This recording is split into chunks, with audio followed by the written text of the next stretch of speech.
But Richard, on that medium to long-term plan, is this Arab coalition going to occupy Gaza? If the people are going to essentially get a voice and a vote, what's going to stop them electing Hamas 2.0, particularly given the depth of feeling after a war like this?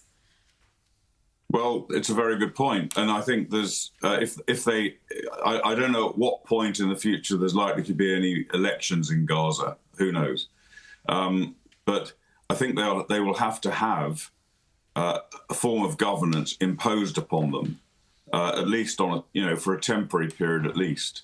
Thereafter, you're absolutely right. They could attempt to revert to something along the lines of Hamas, assuming Hamas is out of the picture.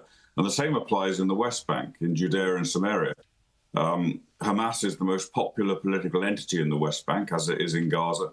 And the IDF, the Palestinian Authority haven't held elections for 15 years or whatever it is, for exactly that 19 years, I think, for exactly that reason. And the only way that situation is controlled is by the IDF presence in the West Bank. Otherwise, it would be exactly the same as Gaza is now. So it's a very complicated situation with there's no satisfactory solution, in my view, at the end of this.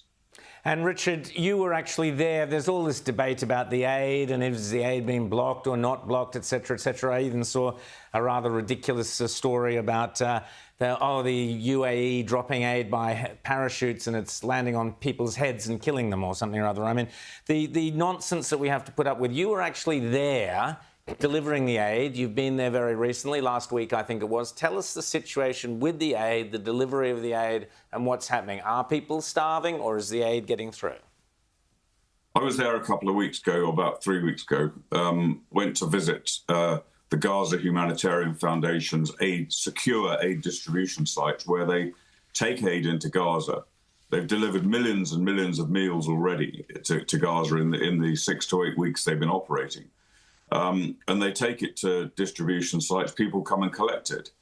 And it's very successful. It's very effective. And the other alternative is the United Nations. Their aid, they've been delivering aid since the conflict began, allegedly.